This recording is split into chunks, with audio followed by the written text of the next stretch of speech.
Welcome everyone, I'm Ian Luke, and this is the Real Supernatural Events channel. Don't forget to subscribe and activate the notification bell so you don't miss the upcoming videos, and let us know in the comments where in the world you're watching from. Have sweet nightmares, and don't forget to leave your bedroom light on.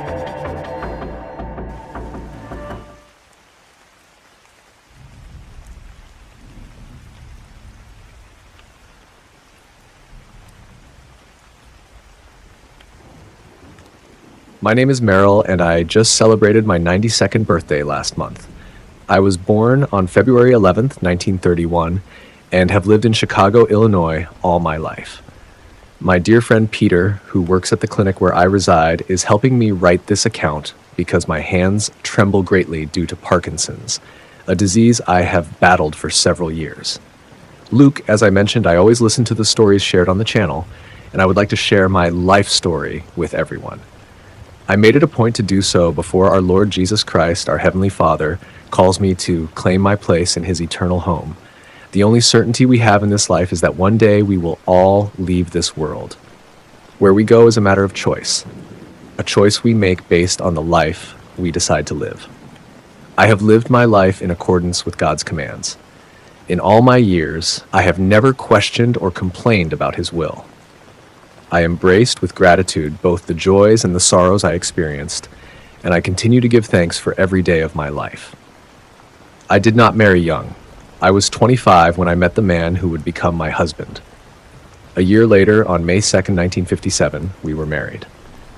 It was a different time. Those on the channel who are older remember that courtship used to serve as a brief preparation for marriage, and young women were raised to care for the home and family. Nowadays, I confess that I sometimes envy the women who are freer, more independent, and fortunate enough to choose their own paths in life. It wasn't until nearly 3 years into our marriage that I truly realized I loved my husband. And when I discovered that he loved me in return, our bond blossomed into what we used to call a cinematic romance. His name was Oswald. When we married, he was 30 years old. He was a lawyer from a modest yet well-rooted family. We enjoyed a very good and happy life.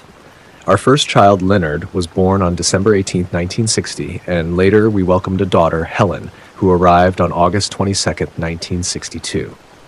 I write these lines in the past tense, using words like was, called, and had, because for a long time now I have had to learn to live with their absence. I have come to accept the deep void that has grown in my heart, a void that expands a little more each time I have to say goodbye. My life, Luke, has been marked by countless farewells, shaping me into who I am today. I often feel as if I do not truly inhabit this physical body. I drift in a daydream where everyone is by my side at home, and we form one big, happy family. All my thoughts revolve around the life I might have had if fate hadn't left me so wounded. It was on September 20th, 1980, that I felt my life would change forever. I was working as a geography teacher at a school near my home. Everything was going well until, while I sat at my desk watching the children copy the lesson from the blackboard, a sudden, overwhelming dizziness hit me. I had never experienced any health problems, no labyrinthitis or vertigo, nothing. That strange dizziness was accompanied by a severe chest pain, and I felt as if I were about to faint. The children rushed to get help, and soon the teacher from the adjacent classroom returned to assist me, helping me stand and guiding me to the staff room. There, as I reclined in an armchair, I simply lost consciousness. What followed was the image of my infant son crying in my arms, yet the sensation I experienced was as if I were holding him, only I wasn't. It was my mother, his grandmother, who had passed away long ago. I was walking when, through a dark, swirling mist, I saw them. My mother spoke of how beautiful he was, saying his eyes resembled mine. It was the first time I had ever felt such a presence. I'm not sure I can fully express what I experienced, but it was undeniably real. I wasn't dreaming. I knew it. I found myself conversing with my mother, believe it or not. I could only hear her voice without seeing her lips move, which startled me. It was as if her voice were reaching me through a kind of telepathy. Then I distinctly heard her say, "Rest assured, I will take care of him." I stood there a mere bystander to the scene, unable to speak, overwhelmed by a desperate need to scream and cry because I was sure something had happened to my son. Then I woke up in a state of panic. All the feelings I had experienced vanished, replaced by a tightness in my heart and a profound, aching sorrow in my soul. That was when I learned of my son's death. He had been struck by a car as he was leaving college. He had been crossing the street to catch the bus at that very moment when I had my vision. He was only 19. There was not even time to save him. His body lay where it had fallen, thrown several meters ahead, the end as sudden as it was tragic. I like to believe that his final breath coincided with a gentle breeze, a soft whisper that stirred my hair, as if he were giving me one last kiss or tender caress. This is a pain I hope no one ever endures. Those who have suffered know exactly what I mean. In the days following, I was overwhelmed by anxiety, my heart racing as I feared I might wake from that living nightmare at any moment. Even when I finally managed to sleep, I would awaken in terror, rushing to his room, still convinced I was caught in a dream. Every time I opened my eyes, I hoped the deep sadness would dissipate. All I longed for was one more chance to hold my little boy. I swear there were moments when I saw him sitting in his favorite armchair in the living room, watching television. 2 or 3 times I saw him smile at me. I never shared this with anyone because even I found it hard to believe. I assumed the trauma and grief were conjuring up illusions. Perhaps if I hadn't dismissed it so quickly, I might have maintained some connection with his spirit.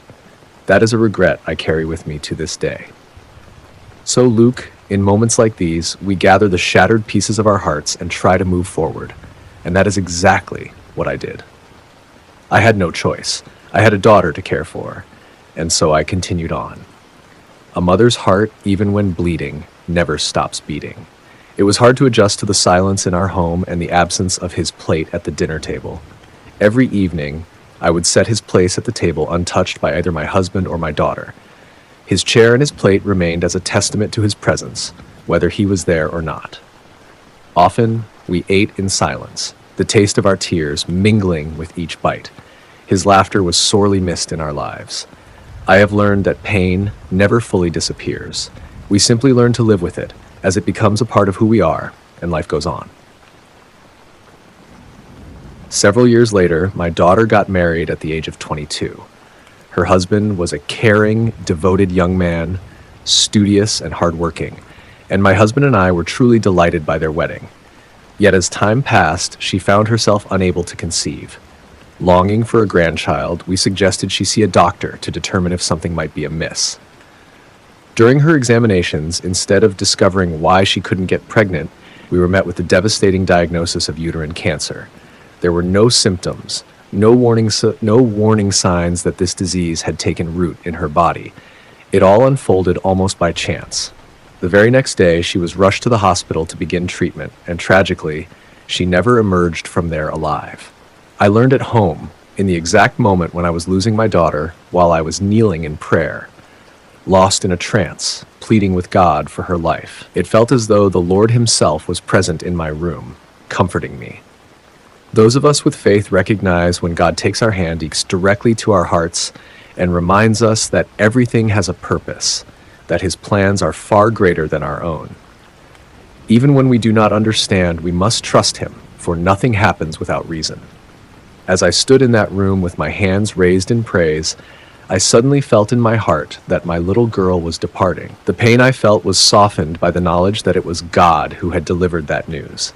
He consoled me, granting me a measure of peace during that agonizing moment, and I thanked him for sparing my daughter from the suffering and torment of a harsh treatment. If she was meant to leave, then she should do so without pain or distress. My precious girl deserved to live, to watch her children grow, to see her grandchildren, and to witness the changes in the world.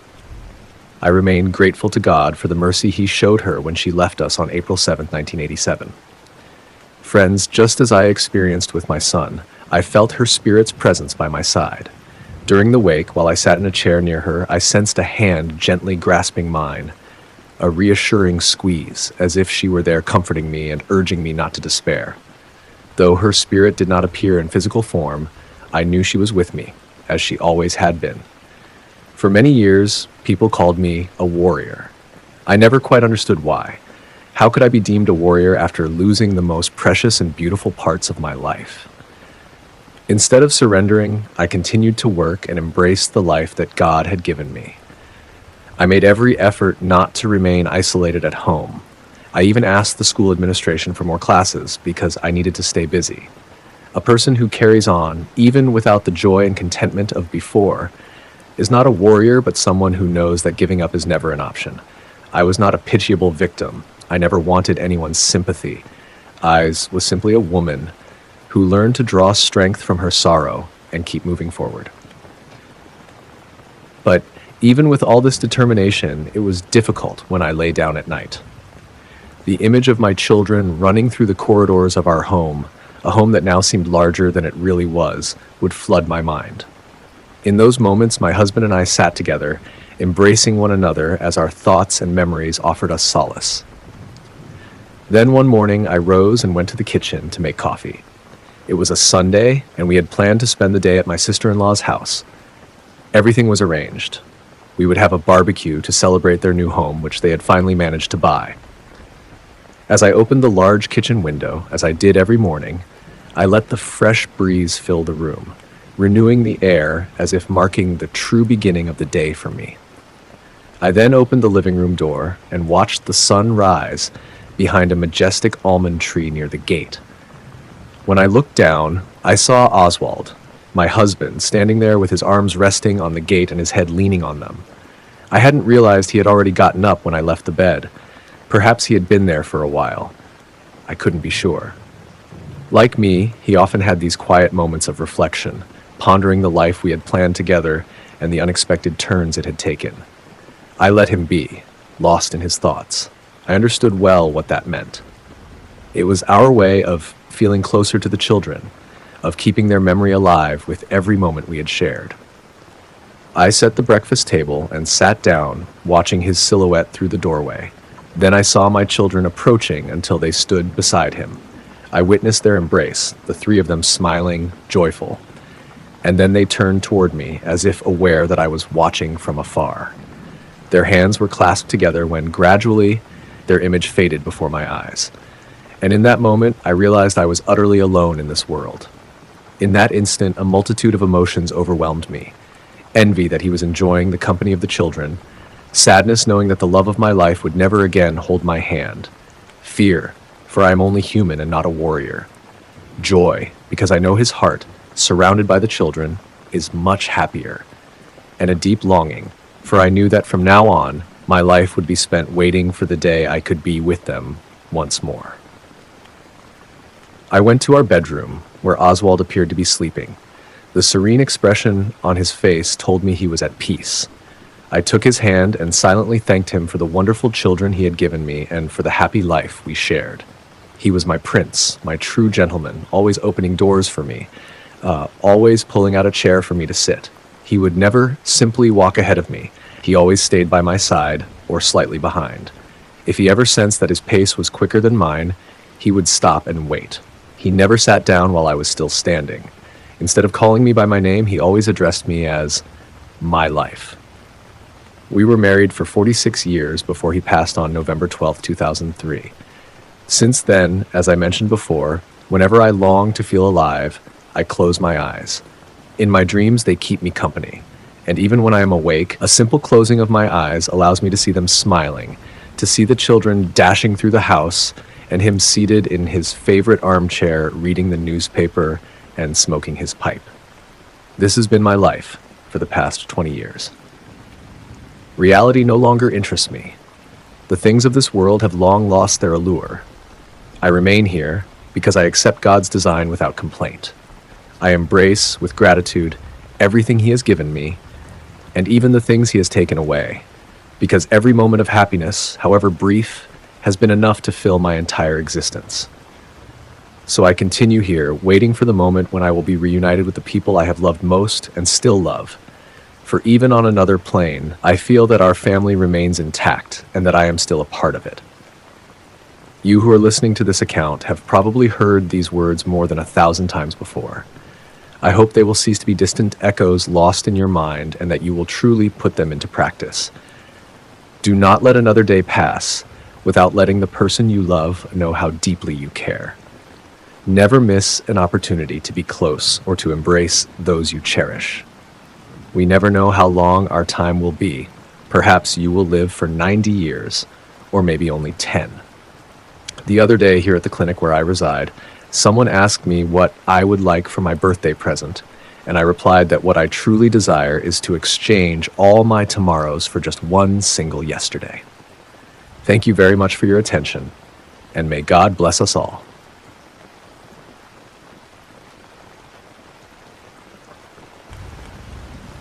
Thank you very much for watching our video until the end. Don't forget to subscribe to our channel and leave a like if you enjoyed the video. Have a haunted night, everyone, and see you next time.